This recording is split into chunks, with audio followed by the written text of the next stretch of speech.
Hello students, कैसे हैं आप सब। मैं उम्मीद करता हूँ बच्चे होंगे, घर पे होंगे, सुरक्षित होंगे। कोरोना वायरस से बचने के लिए जो भी गवर्नमेंट के प्रोटोकॉल है उसको फॉलो कर रहे होंगे।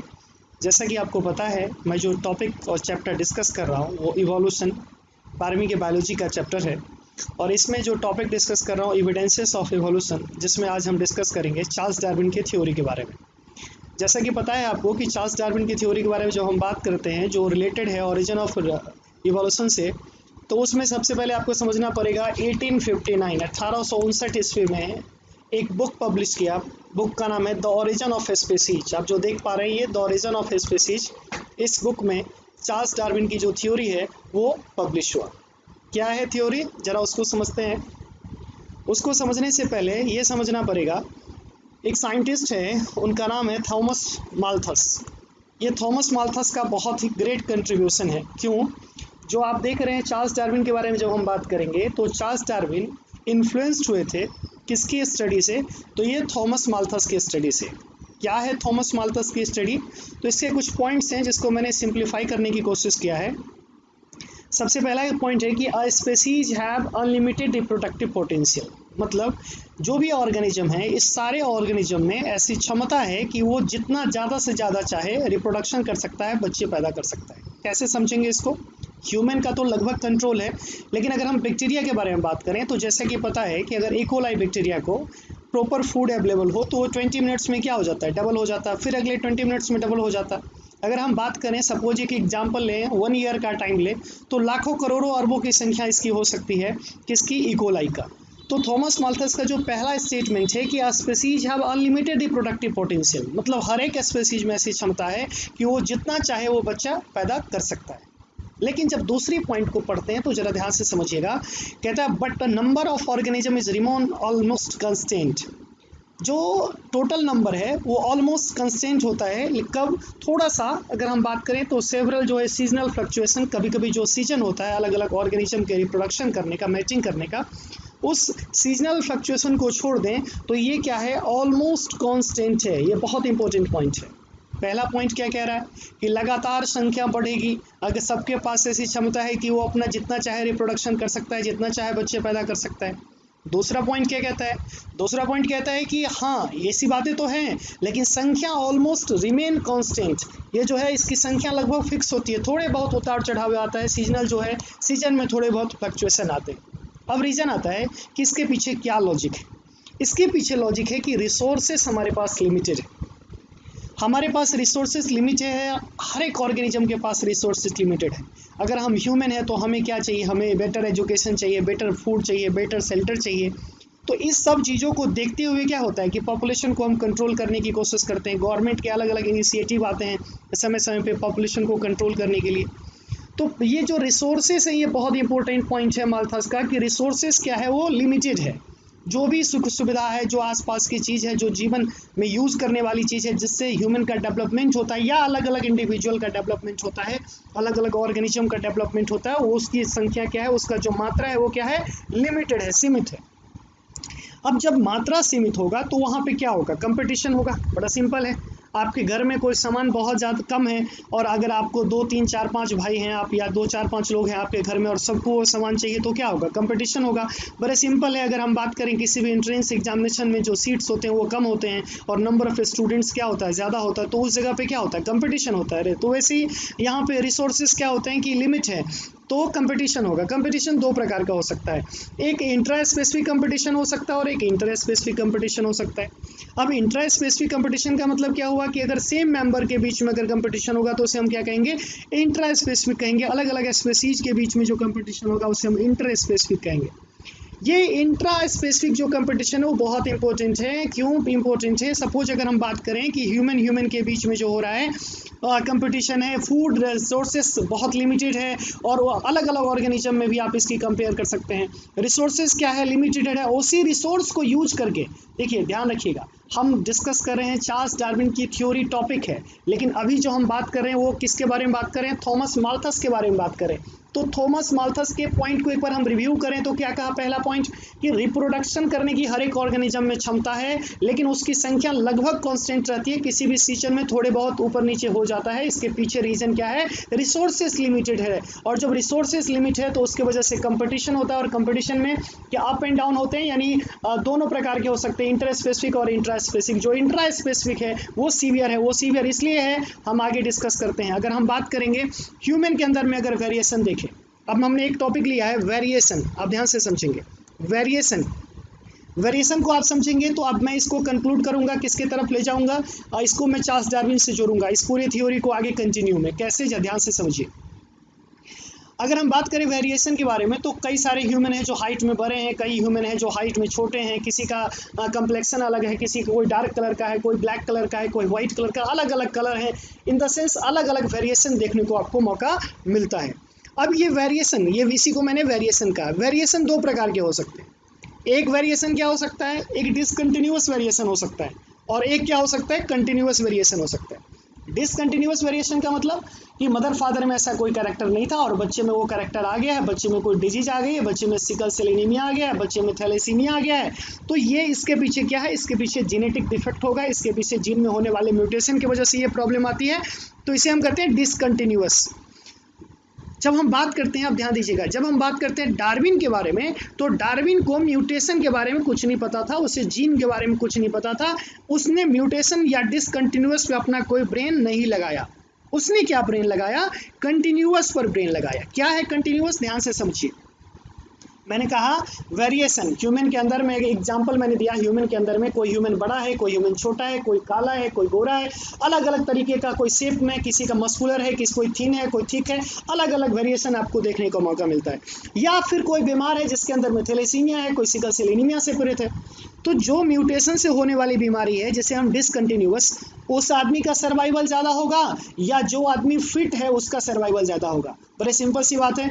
जो आदमी बीमार है, जिसके अंदर जेनेटिक डिफेक्ट है, उसकी या तो सबसे पहले या तो वो अप टू एडल्ट एज तक जिंदा नहीं रहता। अगर वो एडल्ट एज तक जिंदा रहता है तो उसकी शादी नहीं होती, तो उसका जनरेशन आगे कंटिन्यू करेगा, ऐसी बातें नहीं है। वो ऑलमोस्ट उसका जो जनरेशन होता है वो स्टॉप हो जाता है, क्योंकि उसके पास एक ऐसी जेनेटिक डिफेक्ट है जिस जेनेटिक डिफेक्ट को आगे चल करके कंटिन्यू करना बड़ा मुश्किल हो जाता है। उसकी मैरिज नहीं होती, या फिर और भी प्रॉब्लम आती है और अंत में अल्टीमेटली उसका डेथ हो जाता है। अगर आपने उसकी मैरिज भी करा दिया तो उसके चाइल्ड क्या होंगे? डिफेक्टिव चाइल्ड का ऑलमोस्ट ज़्यादातर केस में, थैलेसीमिया मेजर के केस में आप देख सकते हैं, अगर मदर फादर दोनों मेजर है तो बच्चे जो होते हैं वो भी मेजर होते हैं।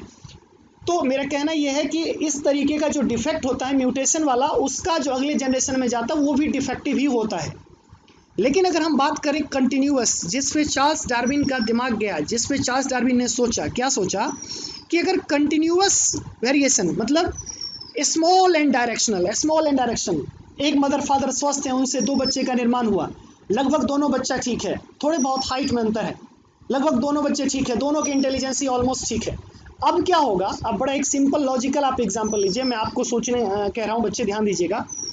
दो बच्चे ने जन्म लिया, दो बच्चे में जिसकी इंटेलिजेंसी स्ट्रांग है वो क्या करेगा? उसके पास बेटर कम्युनिकेशन स्किल होगा, उसके पास बेटर इंटेलिजेंसी होगी, उसके पास बेटर सोसाइटी में रहने का एडजस्टमेंट करने का तरीका होगा, और वो अपने आप को सेट कर पाएगा। लेकिन जो बेटर सूट नहीं करेगा, जो बेटर अपने आप को एडजस्ट नहीं कर पाएगा, वो इन्वायरमेंट के साथ अपने आप को संतुलन बना के नहीं रख पाएगा, तो उसकी धीरे धीरे एडजस्टमेंट नहीं होने की वजह से उसका अस्तित्व खत्म होता चला जाएगा। ये बात किसके दिमाग में आया?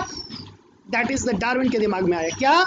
कि जो वेरिएशन है वो कई बार हेल्पफुल होते हैं, बहुत इंपॉर्टेंट पॉइंट है, और कई बार वेरिएशन हेल्पफुल नहीं होते हैं। कब वेरिएशन हेल्पफुल नहीं होते हैं? जब अगर वो कोई डिजीज हो, जब अगर वो म्यूटेशन की वजह से हुआ हो। लेकिन हम हेल्पफुल करें तो ये सर्वाइव के लिए बेटर है, ये सर्वाइव के लिए बेटर है। कैसे? अब मैं एग्जांपल आपको बताता हूँ। अब हम बात कर रहे हैं कि हमें पता है कि अगर एक लोकेशन पे, एक एग्जांपल लेते हैं कि एक लोकेशन है और उस लोकेशन में फूड की अवेलेबिलिटी खत्म हो गई है, तो दो ही बातें हो सकती है, या तो ऑर्गेनिज्म को मोल्ड करना पड़ेगा, या तो ऑर्गेनिज्म को अपने आप में बदलाव करना पड़ेगा, उसको दूसरा फूड सर्च करना पड़ेगा, या तो क्या होगा? वो बिना फूड के बिना वो खत्म हो जाएगा। तो आपको जो एडजस्ट कर वही कर पाता है जो नेचर के साथ सेट हो जाता है, वही एक जनरेशन से दूसरे जनरेशन में ट्रांसफर होता है। एक शब्द हमने यहाँ पे यूज किया है, सर्वाइवल ऑफ फिटेस्ट, मतलब एक जनरेशन का जीन दूसरे जनरेशन में ट्रांसफर तो होता है नॉर्मल केसेस में भी और एबनॉर्मल केसेस में भी, लेकिन जो बेटर सूटेड जीन है, जो एटमॉस्फेयर और इन्वायरमेंट के साथ एडजस्ट किया हुआ है, वो लंबे समय तक उसकी अस्तित्व बनी रहती है। बड़ा सिंपल है, दो ह्यूमन में जो ज़्यादा इंटेलिजेंट है वो बेहतर अपने सोसाइटी के साथ एडजस्ट कर पाता है और उसकी सर्वाइवल, उसकी लॉन्ग टाइमिंग होती है, और एज कम्पेयर टू अदर जो अपने आप को एडजस्ट नहीं कर पाता है। तो ये बात किसके दिमाग में आया? ये बात आया चार्ल्स डार्विन के दिमाग में, यहाँ से कि भाई जो कंटिन्यूअस और स्मॉल एंड डायरेक्शनल चेंजेस है, वेरिएशन है, वो हेल्पफुल है और वो सर्वाइव करता है, जो वो सर्वाइव करने के लिए, बेटर सर्वाइव करने के लिए बहुत ज़रूरी है। और उसी से ये थ्योरी आई नेचुरल सिलेक्शन, मतलब नेचर के साथ एडजस्ट हो जाना, मतलब कि एनवायरनमेंट में जो रिसोर्सेस हैं उसी रिसोर्स के साथ अपने आप को डेवलप करना, अपने आप को एडजस्ट करना और अपने आप में बदलाव करते रहना ही नेचुरल सिलेक्शन है, जो डार्विन की थ्योरी है। एक और इम्पोर्टेंट बात मैं आपको बता रहा हूँ, कहा मैंने कि जीन जो है वो नेक्स्ट जनरेशन में ट्रांसफ़र होता है, मतलब जो भी जीन प्रेजेंट है पेरेंट्स में वो क्या होता है, नेक्स्ट जनरेशन में ट्रांसफ़र है। तो अगर यहाँ पे हेल्पफुल है हमारे लिए हैबिटेट, उसको हेल्पफुल प्रोटीन है, हेल्पफुल जो हमारे पास एंजाइम हार्मोन है, उसको बनाने वाले जीन जो ट्रांसफ़र होते हैं तो वो हमारे लिए यूजफुल होते हैं। कई बार क्या है कि अगर डिजीज्ड हैं तो वो हमारे एक जनरेशन से दूसरे जनरेशन में जाएगा तो हमारे लिए हार्मफुल हो जाएगा। तो जब हम चार्ल्स डार्विन की थ्योरी के बारे में बात करेंगे तो दो इम्पोर्टेंट पॉइंट हमारे सामने आता है। एक पहला जो इम्पोर्टेंट पॉइंट है वो ब्रांचिंग डिसेंट। क्या है ब्रांचिंग डिसेंट?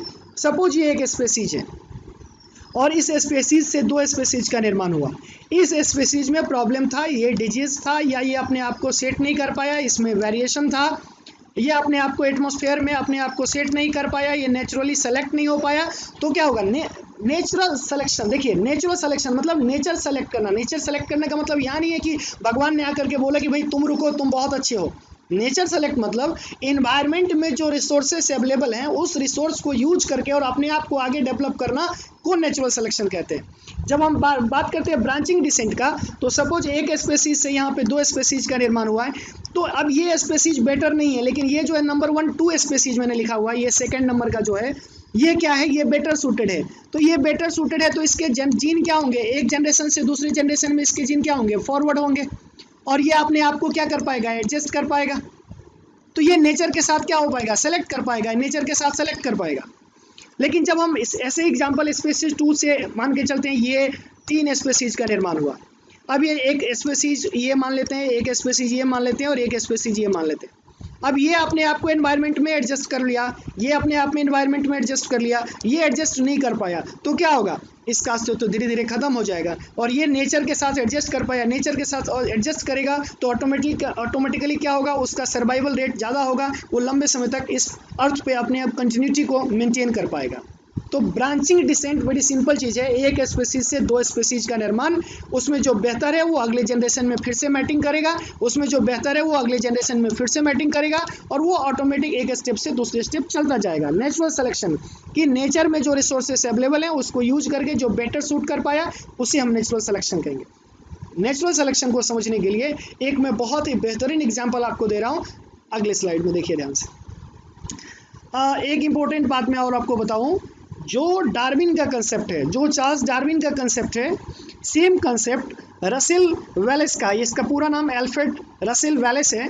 इन्होंने मलय नामक बुक, ये जो आप बुक देख रहे हैं, इस बुक में इन्होंने पब्लिश किया सेम चीज़, सेम कंट्रीब्यूशन इनका वही है जो कंट्रीब्यूशन चार्ल्स डार्विन का है। चार्ल्स डार्विन की जो भी थ्योरी है, चार्ल्स डार्विन का जो भी स्टेटमेंट है, सेम वर्क इन्होंने इस बुक में अल्फ्रेड रसेल ने वेलेस किया है। तो ये इन्होंने कंक्लूड किया है, कितना सिमिलर पॉइंट जो डार्विन ने किया है, सेम पॉइंट को आप देख रहे हैं, मैंने लिखा हुआ है concluded similar point as Darwin. जैसा डार्विन का कंसेप्ट था सेम कंसेप्ट इनका भी था। एक इंपॉर्टेंट पॉइंट मैंने कहा था कि आपको नेचुरल सिलेक्शन से रिलेटेड बताता हूँ, जरा ध्यान से देखिएगा। हम लैमार्क के और डार्विन के कंसेप्ट को समझते हैं। लैमार्क क्या कहा था, याद करिए। लैमार्क ने क्या कहा था कि जो भी सपोज हमें यहाँ पे बात करते हैं कि ये जिराफ के नेक के बारे में डिस्कस करते हैं। लैमार्क ने कहा था कि छोटे छोटे जिराफ के एंसेस्टर होंगे, वो ग्राउंड पे जो घास है वो घास खाते होंगे, और उसके बाद क्या होगा, एक समय ऐसा होगा जो घास खत्म हो गया होगा, फिर वहाँ पे एक प्लांट होंगे और उस प्लांट के पत्ते होंगे, उस पत्ते से जो है सो वो अपना पत्ते तोड़ने के लिए, पत्ते को भोजन के रूप में यूज करने के लिए अपना गर्दन ऊंचा किया होगा, और जिसके वजह से उसके गर्दन ऊंचे हुए होंगे। एक समय में ये प्लांट भी खत्म हो गया होगा। फिर नंबर 2 जो आप देख रहे हैं यहाँ पे थोड़े से ऊंचे प्लांट होंगे, नंबर 3 पे और थोड़े से ऊंचे प्लांट होंगे, और इसी तरीके से इसका जो एक्वायर्ड कैरेक्टर के वजह से इसमें बदलाव आई, एक बात। और दूसरी बात क्या कहा था कि इसके बच्चे जो होंगे, यानी एक्वायर्ड कैरेक्टर जो है वो इनहेरिटेंस होता है एक जनरेशन से दूसरे जनरेशन। और जिस बात को मैंने गलत कह दिया था, जिस बात को लोगों ने, साइंटिस्ट ने गलत कह दिया था, क्या कि एक्वायर्ड कैरेक्टर जो होते हैं वो ट्रांसमिट नहीं होते। लेकिन अगर इसी को हम डार्विन की थ्योरी से देखें तो देखिए आपको तुरंत समझ में आ जाएगा। सेम कंडीशन लेते हैं हम कि यहाँ पे क्या है कि जिराफ के एंसेस्टर हैं, और यहाँ पे जिराफ के एंसेस्टर में इसमें कुछ छोटे जिराफ हैं, कुछ इससे बीच वाले जिराफ हैं, और कुछ बड़े वाले जिराफ हैं। अब यहाँ पे रिसोर्सेस क्या है, रिसोर्सेस यहाँ पे ग्रास है, और ग्रास क्या हो गया, यहाँ पे खत्म होता जा रहा है, ग्रास यहाँ पे खत्म होता जा रहा है, जो ग्राउंड ग्रास है उसके बारे में बात कर रहे हैं, खत्म होता जा रहा है। अब यहाँ पे प्लांट के लीव्स हैं, अब प्लांट के लीव्स हैं तो यहाँ पे 2 ऑप्शन है, कंपटीशन है। क्या कंपटीशन है, यहाँ पे एक छोटे वाले हैं, एक बीच वाले हैं, एक बड़े वाले हैं, और एक मिड वाले भी हैं। दो बीच वाले हम ले लेते हैं, एक छोटे एक बड़े हैं। जो बड़ा है वो क्या करेगा, इजीली, बहुत इंपॉर्टेंट बात है नेचुरल सिलेक्शन को समझना, जो बड़े वाले हैं जिसका जो नेक है वो बड़ा है, वो आराम से पत्ता खा पाएगा, और जो आराम से पत्ता खा पाएगा वो क्या करेगा, लंबे समय तक वो मैटिंग करेगा, वो लंबे समय तक मैटिंग करेगा तो उसके फिर बच्चे पैदा होंगे, जो सेकंड नंबर में आप देख रहे हैं। तो ये जो गर्दन बड़ा है, ये गर्दन, लैंडमार्क ने जो कहा कि मदर फादर से, ध्यान से समझिएगा, लैंडमार्क ने कहा कि एक्वायर्ड कैरेक्टर के वजह से ये ट्रांसमिट हो गया, ऐसी बातें नहीं है। यहाँ पे जो पहले नंबर में मैं 4 आपको जिराफ दिखा रहा हूँ, इसमें से जो छोटे छोटे नेक वाले जिराफ है वो खत्म हो गए, लेकिन जो बड़े वाले जिराफ हैं वो मेटिंग किया, चूंकि उसका गर्दन पहले से बड़ा था। इंपॉर्टेंट पॉइंट, ध्यान से समझिएगा, चूंकि उसका गर्दन पहले से बड़ा था इसीलिए उसके जो ऑफ स्प्रिंग हुए उसके गर्दन बड़े हुए। अब सेकेंड नंबर डायग्राम में आप देखिए इमेजेज में, इसमें जो 2 का मैंने एग्जांपल लिया, इसमें अगर किसी का, जिसका गर्दन बड़ा होगा, वहाँ पे रिसोर्सेस वही है, जिसके नेक बड़े हैं वही फूड को यूज कर पाएगा, वो क्या होगा, अगले जनरेशन में फिर से पास करेगा। तो इसी को कहते हैं सर्वाइवल ऑफ द फिटेस्ट, या जो हमने आपको बात किया था, that is theory of natural selection, कि नेचर उसको सेलेक्ट करता है। मतलब यहाँ पे क्या सेंस है कि नेचर में वही सेलेक्ट हो पाता है जिसके पास वो सारे चीज अवेलेबल हैं जो एनवायरनमेंट में उस समय जो रिक्वायर है। अब यहाँ पे पहले नंबर में 4 इमेज में आपने देखा, जो छोटे वाले हैं ग्रास खत्म हो गया, अब वो मर जाएगा, क्यों, चूंकि उसके गर्दन बड़े नहीं है और वहाँ पे ग्रास खत्म है। लेकिन जो बड़े वाले हैं वो ऑटोमेटिक सेलेक्ट हो जाएगा, क्यों सेलेक्ट हो जाएगा, क्योंकि इस जगह पे क्या है, लीफ अवेलेबल है, और बड़े गर्दन से ये बड़े मजे से प्लांट के लीफ खा सकता है। और इसी तरीके से छोटे वाले का जनरेशन खत्म हो जाएगा। देखिए ये भी वेरिएशन है, किसमें वेरिएशन है, हाइट में वेरिएशन, नेक के साइज में वेरिएशन, और जो बड़े वाले हैं वो कंटिन्यू एक जनरेशन से दूसरे जनरेशन चलता जाएगा। स्टूडेंट्स, मैंने कोशिश किया आपको डार्विन की थ्योरी को समझाने का। अगर आपको समझ में आ गया हो तो आप इस वीडियो को लाइक करें, चैनल को सब्सक्राइब करें, एक दूसरे को शेयर करें और अपने इन्फॉर्मेशन को अपडेट करें। मैं इसी तरह नए इन्फॉर्मेशन आपके सामने लाता रहूँगा।